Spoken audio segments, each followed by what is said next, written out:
Yeah, what it do? Yay area, Cavvy-R Da Undadogg, rocking with Thizzler. Make sure y'all subscribe below. Y'all know what it is. Can't stop, won't stop.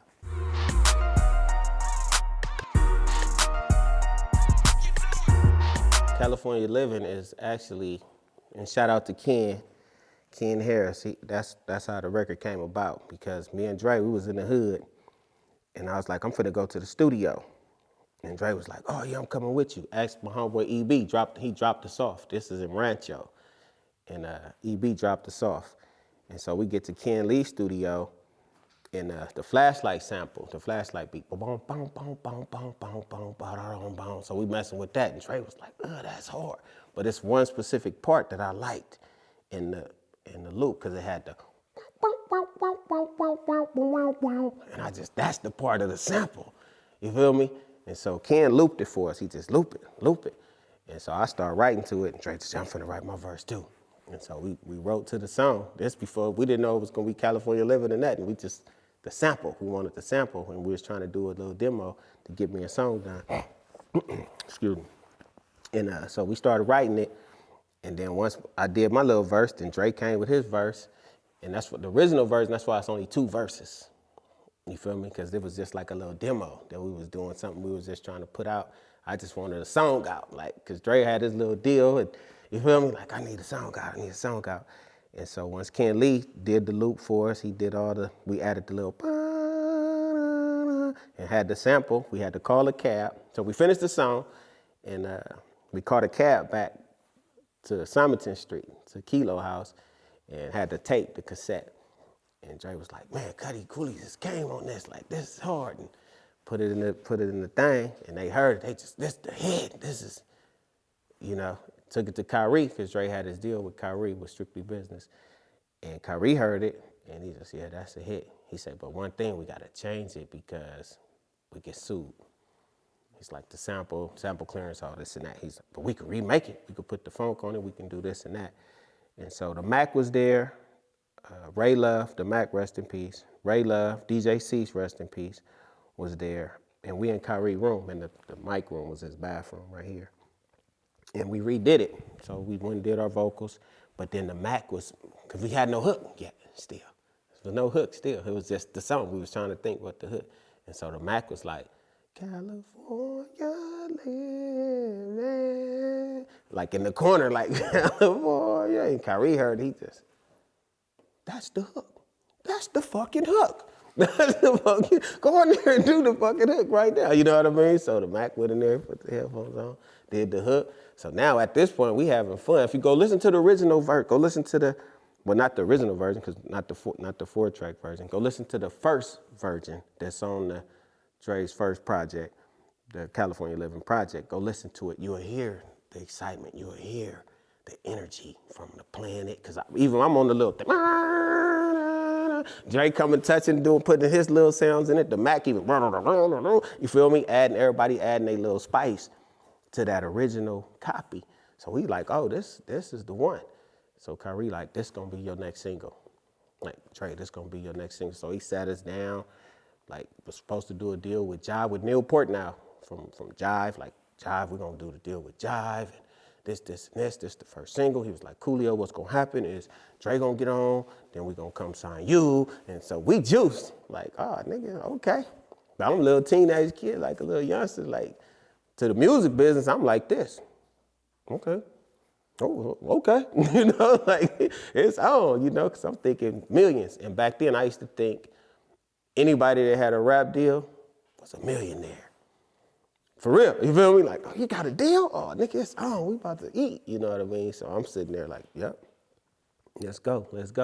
You know, so that's before the Cavvy-R Records and all that jump. And so once that took off, we started doing, well, I say me personally, my homeboy came to me and was talking about banks and showed me a wad of money. Got in my car. I was 17 now at this time. I had a champagne pink Cutlass, and he get in my car and he like showed me a wad of money, and he like, nigga, show me the money. He like, got this from a bank. I'm like, okay, I'm thinking like he withdrew it or some shit. You know what I mean? Like, okay, yeah, nigga, it's new money, nigga, yeah, shit, pop it, you know? He just, no, rob the bank. Niggas not robbing banks. This is my mentality. You know what I mean? Like, yeah, you didn't rob no bank. Like, you know. So from there, the rest was history. He told me, let's go over here right quick. Let's go do this. Actually, my first bank robbery wasn't my first bank robbery because I drove. I didn't go in the bank. I didn't rob the bank, you know. And I was getting coerced the whole time. Or should I say even manipulated to do it. But they knew I wasn't scared to do it. But I think it was like, he already down. I'm just getting in the car and tell this nigga, we finna go over here. We gonna go get this. We need to go get this. So we go to this spot, we get that. We go to this spot, we get that. Next thing you know, he said, you ready? Ready for what? You feel me? Finna rob this bank. Niggas not robbing banks. There's a joke, nigga, where the cameras at, you know what I mean? Like, niggas is not robbing banks, nigga. Is you ready? If you serious, yeah, I'm ready. You feel me, nigga? We finna get that same amount of money that I just said. I'm ready. So we go. They do the do. I just drove though. Park. So I'm with the park, the whole shit. You know what I mean? And I can say this because I already did my time for it. You know what I mean? And so it's no double jeopardy shit. And he's getting the car. We smash off. Got the bread.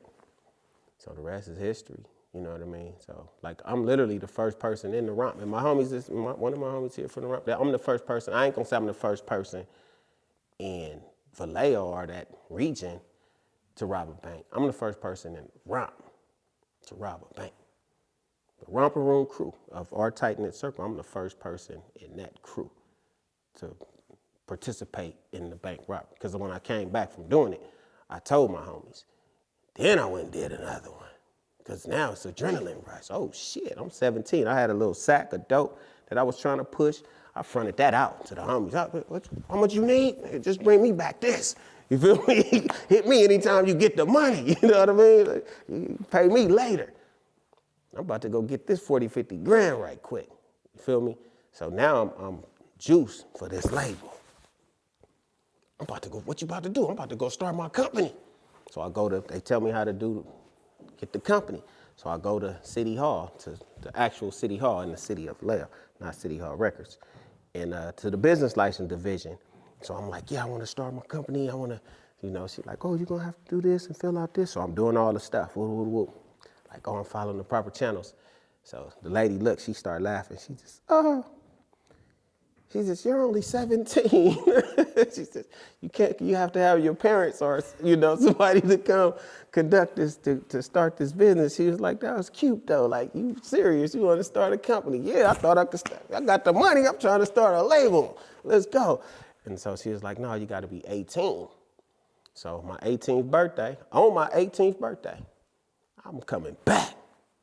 Then I went back and I got my business license, Cavvy-R, well, it was Coolio Records, Cavvy-R production.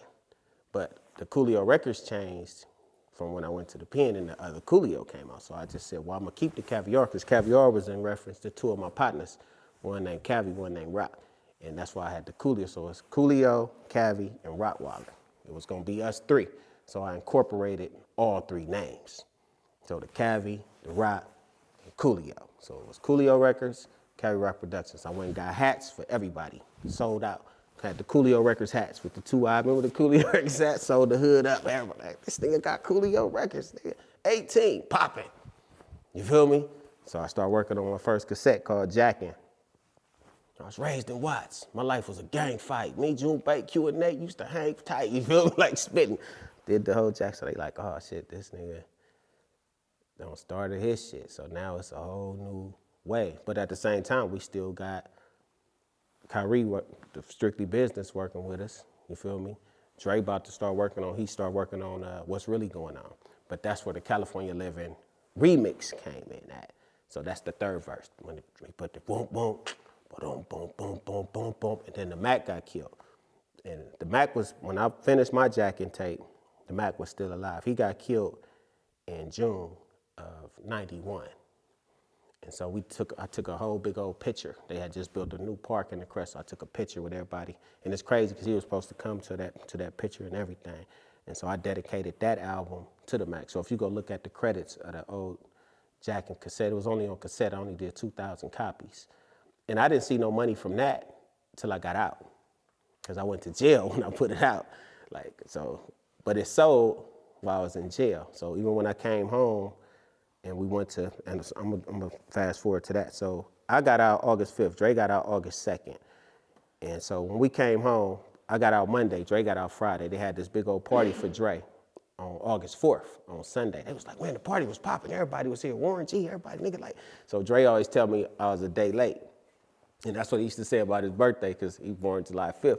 He was like, 4th of July, he was like, I came a day after 4th of July. That means it was still popping, you feel me? Like, so he used to always tell me, like, you came a day late, Gutty. You were supposed to get out, this day, you missed the party. And so we started working on the Rompilation. So that's how the Rompilation came about. And we didn't even know we was gonna get out like that close, you feel me? Like he got out Friday, like literally got out Friday, I got out Monday. We didn't even know it though. And so once we linked back up, and they was like, Coolio and Dre back. It's like we never left from, like we just came back and that's how the Rompilation came about.